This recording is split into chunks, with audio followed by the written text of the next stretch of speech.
My name is Peter Dunn, and I'm currently been working on a series of wall panels in Portobello Road, which was commissioned by Kensington and Chelsea Council. And the wall panels are about how the area was shaped by ordinary people, the kind of contributions they've made to change society here in this place. And some of that has been contextualized within a larger national and sometimes international context as well.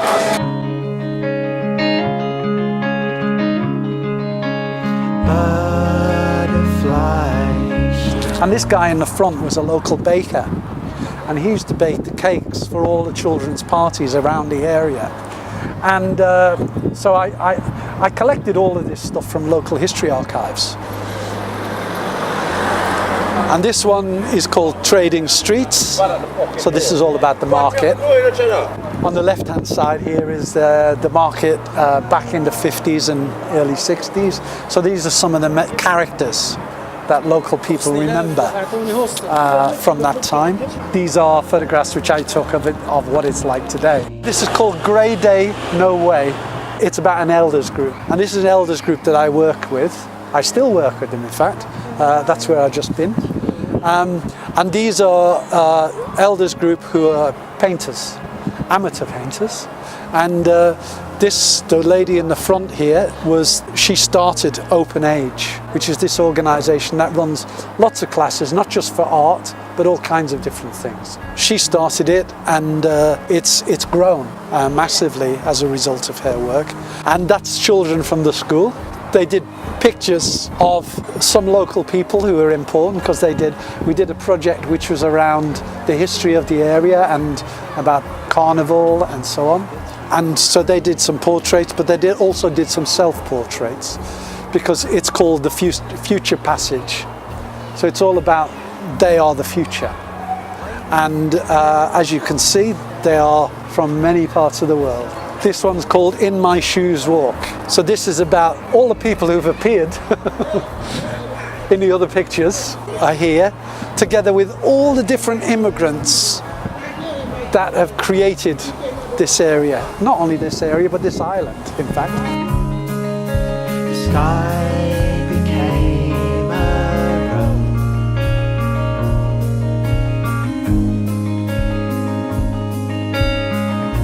Quite early on, I decided that whenever I was making a piece of work, I would get together a group of people who came from a certain area where the work was going to be housed, where it was going to exist, and that I would work with the people from that area to develop the work. And I found that a very exciting way to work as a process. For me, it kind of was far more exhilarating, because we exchanged ideas. And when I was working in London's Docklands, which was all about regeneration, the land had been taken away from the locally elected authorities, and the government, the Thatcher government this was, imposed a development corporation which was non-elected to develop this land. So local people were very angry, disenfranchised. Out of Docklands! Out of Docklands! Come back out! There was a major campaign. So I became part of that campaign and became the visual arm of that campaign. And we created an organisation which was 6 artists working on the campaign, and a committee of local people from all the different action groups in the area.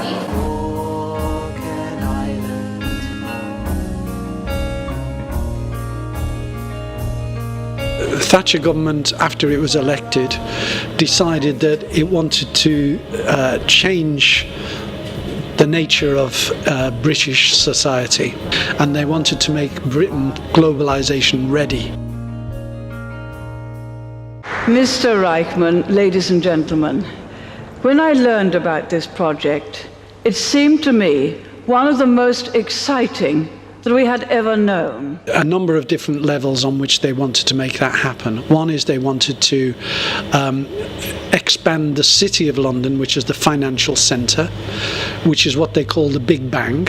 So deregulation, expand it into Docklands, physically into Docklands, but also establish new what was called sunrise industries, the digital industries there as well, to aid that process, and building places like Canary Wharf, etc., where all the banks were going to be housed.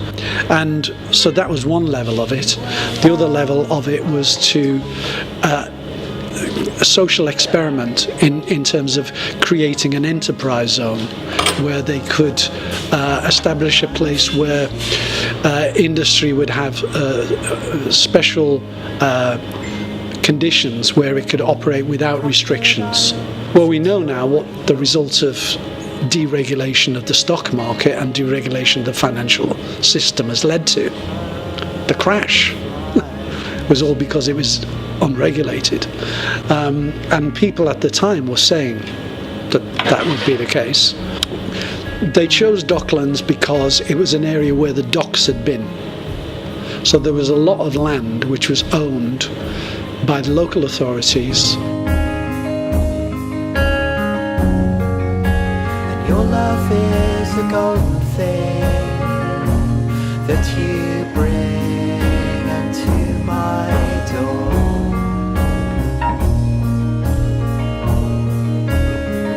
And I'm waiting. So they had this opportunity, as they saw it, for having all this land that they could build on and redevelop.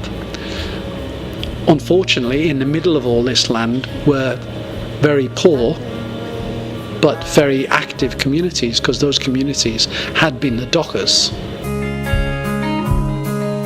The sky became a... So they were people who had a history of standing up for their rights. And then we came together in terms of the events, so that they were good. They knew about how to organise demonstrations, but we knew how to organise cultural events. The way we started is first of all saying, okay, well, we will be with you on the demonstrations. So we're not separate from you. We're with you. We'll be there taking pictures. We will make posters for your demonstrations. We will make leaflets for your demonstrations. Then we will make exhibitions about your demonstrations. Then we started to make big billboards, 18 foot by 12 foot big billboards with them in it, doing things, but also statements that we'd taken from their meetings. And when people are very passionate, they become eloquent. And so I can remember one billboard where we had a piece of text where it said, and this was just an ordinary person who was a builder who lived in the area, and he stood up and he said, there's been a lot of talk about land for this, land for that. But it's not about land, it's about the people. And the people have lived on this land, they've worked on this land, they've died on this land. It is their heritage, it should be their future. In Docklands, we made some big changes. We stopped. Well, I'll give you one example, and there were several of these, but one example is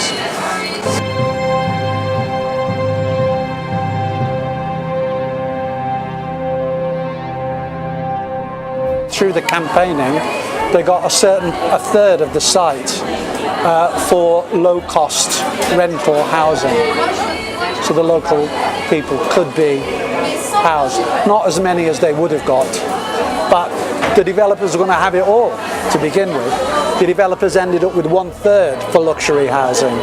The rest ended up for the community in various ways. For your half a step as I walk an island more.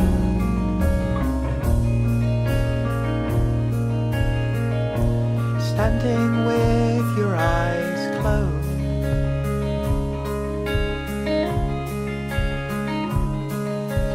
sky became a road. So we were just one element, we were the visual element, and they were the campaigning element, and working together we made these changes.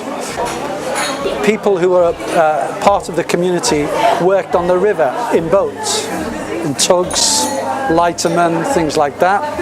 And so we had a People's Armada where we hired boats as well. We got some money from the Greater London Council. So we hired boats and we had the tugs, etc. And we put big banners on the boats. We had theatre groups, music groups, etc. on the boats as well. So it was a big fun day out. But we sailed up from Docklands to Parliament, and we circled around Parliament and we let off fireworks. And then we landed at the Greater London Council buildings and had a big festival there. So we got a lot of TV and etc. So a lot of local people were interviewed and were able to say, this is why we're here, this is why we're doing it, etc. So yeah, that was exceptional. It was beautiful. You were on the line.